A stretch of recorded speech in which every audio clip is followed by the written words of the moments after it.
sometimes even saya sendiri tak nampak lagi result dari segi TPC atau production ni. Tapi diumpama macam, siapa pernah dengar begin with end in mind? Okey.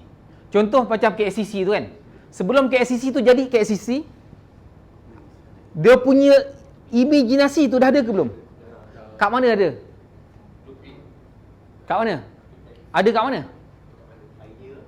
Ialah idea siapa? Ha? Ha? Orang yang design lah. Faham tak?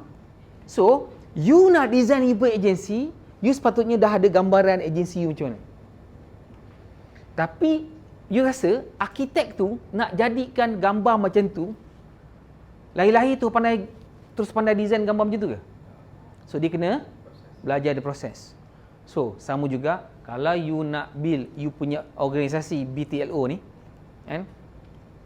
Untuk long term, nombor satu, you kena boleh imagine apa yang you nak pada masa ending dia. Satu. Nombor dua, tapi nak belajar ending tu kena belajar dia punya framework. Sebab you kena, macam arkitek tu, you kena sekolah rendah, sekolah menengah, masuk universiti, praktis, dapat license, experience, fikir macam mana, tengok design orang lain, barulah dapat benda tu. Sama juga dengan PCGG. You nak design you punya agency. Mungkin ada beberapa unit AM, unit manager, everything, dengan agent semua everything, dengan berapa production semua everything. You nak imagine benda tu, you mesti kena tahu macam mana nak imagine. Sebab kalau ilmu tak sampai, awareness tak sampai, you tak boleh imagine pun. Faham tak? You naik ilmu macam ni, baru dapat idea macam ni. Naik ilmu macam ni, naik macam ni. Sebab tu pentingnya continuous learning. Saya dapat rasa lah, kan, bila saya mula buat tu, tahun pertama memang blur-blur. Tapi saya gagalkan satu benda. Lepas belajar, balik saya buka nota. Fahamkan balik, apa benda ni sebenarnya ni? Baca-baca, faham. Then implement dekat agensi. Bagusnya, saya ambil advantage because saya agency manager kan. So whatever pembaharuan dekat agensi saya boleh buat. Kalau agent yang pergi, dia propose kat manager tak faham, level awareness lagi rendah daripada agent, dia rasa benda ni mengarut lah. Kan? Sebab saya ada power, saya ada experience, saya ada past result, so easy, senang saya nak implement. Mula-mula tak ramai yang faham. Kan? Tahun pertama saya buat banyak perubahan, tak ramai yang faham. Jadi dia jadi macam blur-blur, jadi macam susah. Kan? Ada yang dia tak reject, tapi dia buat tak tahu je. Kan? Maksudnya kurang komitmen. Yang follow lah.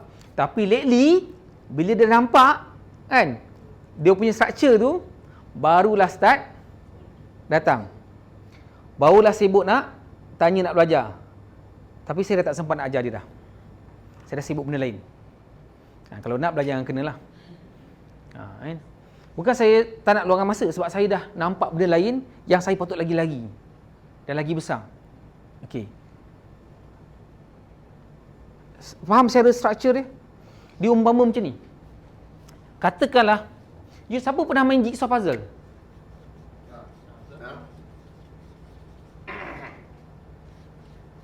Okey.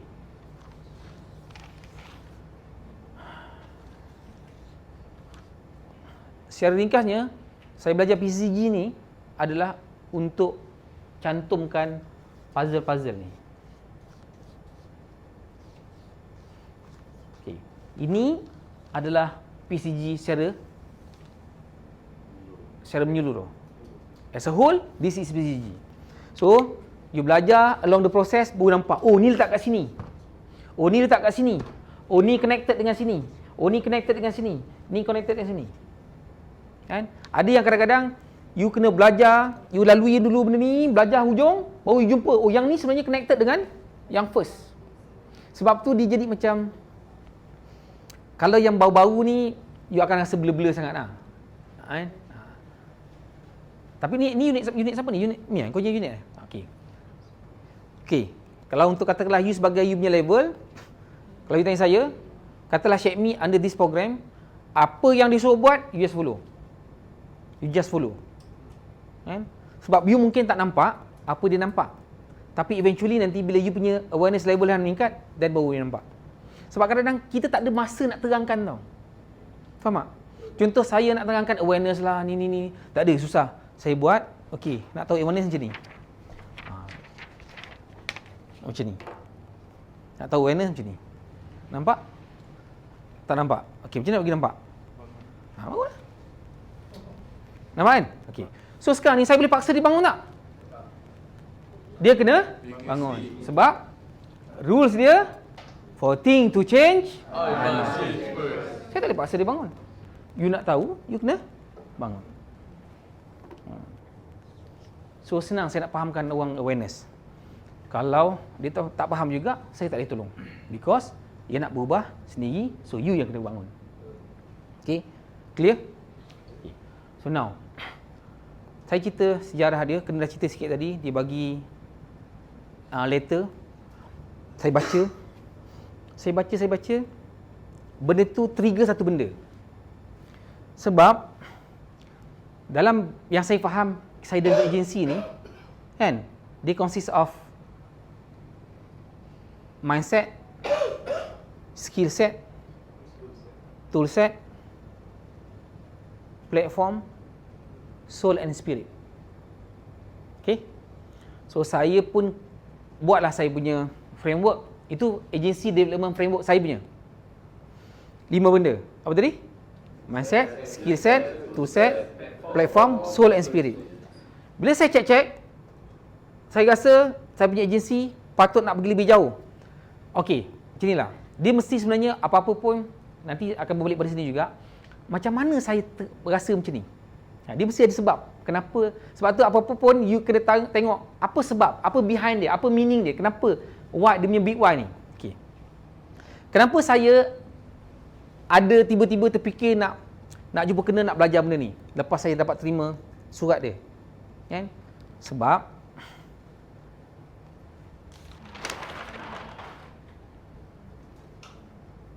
saya pernah terdetik dalam hati, saya nak ada 1000 QA direct unit. Okay. Inilah sebenarnya punca terdetiknya saya nak belajar benda ni. Sebab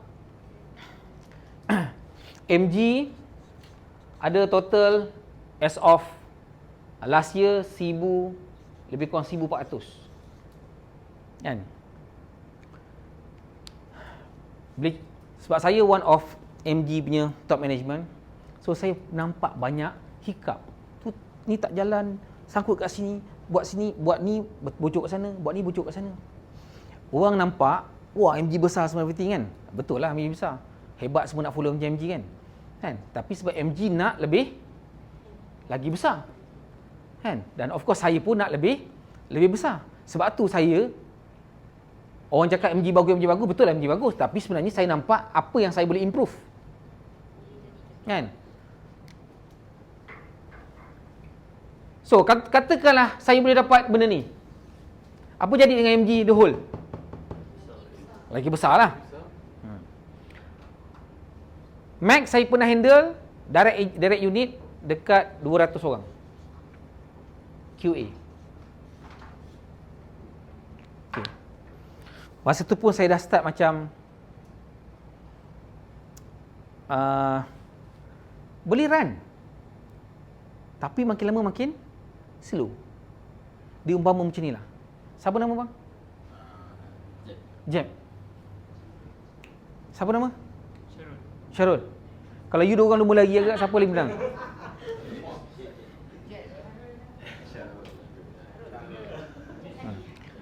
Bila organisasi tu terlalu besar, kan, bagus, tapi dia start slow. Why? Because in term of communication, in term of structure semua everything, kan, dia ada serta masalah. Okay, itu bermula terdetik saya nak belajar. Saya nak cari solution mula-mula. Lepas tu saya balik, saya study pasal 5 benda ni. Mindset, so far okay. Skill set, okay. Tool set, okay, macam-macam ada. Platform, lagilah macam-macam. Tapi kenapa tak ada power? Faham tak? Tak ada power. Jalan tapi tak ada power. So bila jalan tak ada power, apa maksud dia? Soul and spirit. Kan? Sebab tu masa mula-mula saya jumpa kena tanya, Kezis, you nak apa? Saya cakap, agency kami lack of soul and spirit. So kena pun ceritalah benda ni. Dan saya nampak, okay, this is the one yang saya kena belajar. Dan saya pun start belajar. Okay? Sebab tu, kalau you nak rasa sesuatu you belajar tu really meaningful to you, you kena tahu reason you belajar. Faham tak? You kena tahu reason you belajar, barulah you takkan give up. Contoh, you nak masuk triathlon. Triathlon kena 3 disiplin. You kena berenang, you kena lari, basikal dan you lari. So, kalau katakanlah you boleh berlari dan naik basikal, you tak boleh berenang dan you nak masuk triathlon punya event, you belajar tak berenang? Susah macam mana pun you belajar. Kena drill apa-apa dengan coach pun you kena go through juga. Tapi kalau katakanlah you memang tak nak masuk pun triathlon, kan? Dan you tak pandai berenang, orang suruh you belajar berenang, you belajar. Why? Tak ada keperluan. Because tak ada purpose. Sama juga you buat bisnes, kan? Kenapa ada orang boleh tahan sampai 30 tahun? Kenapa ada orang boleh tahan belas-belas tahun? Dan kenapa ada orang tahan setahun? Kenapa ada orang kadang-kadang tahan 1 hari je? Jumpa, insurans tak payahlah. Kenapa? Sebab dia tak jumpa purpose. So, kalau saya flashback balik tadi, apa purpose saya tadi jumpa kenal? Nak jumpa dia, nak tanya apa? Pasal soul and spirit. Sebab 4 dah solid dah ni. Bukan solid lah. Dah ada ni, 4 ni. Maksudnya kereta dah ada, setting semua dah cantik, driver semua dah ada. Satu je tak ada, apa dia? Minyak tak ada. Boleh jalan tak? Minyak ada, tapi bukan minyak untuk racing punya. Minta minyak untuk asal boleh jalan ni, boleh tak? Ada 2 tu. Minyak untuk racing F1 ni sama tak dengan minyak yang kita pakai? Tak sama. So, kalau you nak kereta tu laju, mesti kena pakai minyak racing lah. Minyak yang formulated, racing punya formulated. You faham tak? So, itu je mula. Dan apa yang you nak buat pun lepas ni, you nak belajar ke apa, you kena find purpose dulu kenapa you belajar. Barulah you tak akan buat separuh jalan. Serius je. Sebab tu saya cakap, bila saya belajar benda ni, banyak benda lain saya belajar. Sampai saya share sikit lah. Ada satu orang ni dia founder produk dekat luar. Dan saya punya ejen kenalkan saya pada dia. Kan, pasal business coaching lah, everything. Dia pun datang jumpa saya. Saya ceritalah pasal vision, pasal mission, everything kan. Lepas tu dia balik, dia WhatsApp saya. Dia kata, saya menangis dalam kereta bang, dengar abang cakap. Saya tak pernah jumpa orang cakap macam ni, ada jawab saya macam ni. Sepanjang-panjang dalam kereta menangis. Cakap asal kau menangis pula? Sebab tak ada orang yang ajar dia buat bisnes kat luar, kan? Seorang-seorang, dia belajarlah masuk kelas, belajar mahal, kos mahal sampai ribu-ribu. Tapi tak ada orang yang tunjukkan cara macam mana nak structure bisnes dia. Macam kita bagi, you buat kek, ada cetak dia kan, ada mold dia kan. Ni sedang kita bagi dia mold lah, ni mold kau. Tak ada. So dia really appreciate sangat. So saya cakap, saya rasa saya cerita pasal PCGG je. So nampak tak macam mana orang luar appreciate content ni. Tapi sebab kita apa tadi? Ramai orang tak nampak sebab apa itu ke? Ego is one thing lah. Awareness pun part of it lah. Tapi sebab dia tak nampak purpose dia untuk belajar benda ni, so apa dia nak belajar? Macam berenang lah tadi. Kalau you tak nampak kenapa you kena berenang, kan? Apa you nak belajar berenang? Kan? Baik you upah orang lain berenang untuk you. Boleh? Dia umpama macam tu lah. Sebab tu saya balik, memang saya study balik semua kan. Ulang. That's how macam mana saya start masuk program ni. Okey, tu pengenalan. Baru pengenalan setengah jam. Okey. Mengapa saya nak bagi faham? Sebab saya perlu fahamkan untuk saya justify untuk terus belajar dalam kelas ni bertahun-tahun. Dan antara kelas yang saya cakap dengan wife, saya tak boleh miss kelas ni, dan saya tak boleh, beberapa kali saya kenduri saya tak pergi sebab kadang-kadang clash dengan weekend, kadang-kadang clash dengan benda lain kan. Saya cakap tak boleh, kelas ni memang tak boleh. Saya kena pergi, saya kena attend juga. Kalau katakanlah kena kata seorang, saya seorang dengan dia je, pun saya tak kisah. Sebab apa? Saya tak peduli dengan orang lain. Kadang-kadang kita nak pergi kelas ni, mesti masa ada geng. Sebab apa? Alamak, tak ada geng lah. Tak ada geng, tak nak pergi lah. Padahal kita boleh pergi ni. Sama juga macam manager buat kelas lah. Manager buat kelas, padahal dia je boleh pergi. Boleh pergi je dia, tapi tengok, alamak, orang ni tak datang lah. Tak datang, tak habis lah. Aku seorang tak habis lah macam ni. Kenapa saya datang juga? Kenapa? Sebab saya punya purpose, saya lah kena bertanggungjawab. Peduli apa orang lain? Saya cakap terang, hidup saya very simple. Saya tak peduli dengan orang lain punya purpose. Saya fokus dengan saya punya purpose. Saya tak peduli apa orang lain cakap. Saya tak peduli. Because I responsible and accountable on my attitude, role and action to get my result. Simple hidup. Kan? Orang lain saya tak boleh control. Clear? Okay. So saya pun start belajar. Sebab tu saya nak you fahamkan benda ni. Kan? Dan benda ni tak akan faham sekali. Berkali-kali. Okay. Cuma apa yang saya nak share adalah untuk you lah. Sebab kalau saya nak share yang kena, saya akan share yang lagi advance. Itu nanti kemudian. Apa finding-finding yang saya jumpa selepas saya implement. Yang tu nanti saya share nak share dengan kena dan Cik Mi dan dengan Yamin. Itu yang maksudnya alumni ni. Kalau saya cerita kat you blur nanti. Macam tak cukup apa? Panggil apa? Ilmu bukan, tahap tak cukup. You tak boleh absorb nanti. You rasa macam mengarut apa benda ni.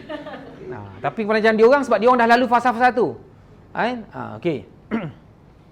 Tapi untuk you ni, saya suka you readykan one day you kena mesti belajar benda ni. Especially sementara kenal masih ada. Kalau you belajar dengan saya, mungkin dia punya ilmu dah different. You dapat from original source. Okay? So next.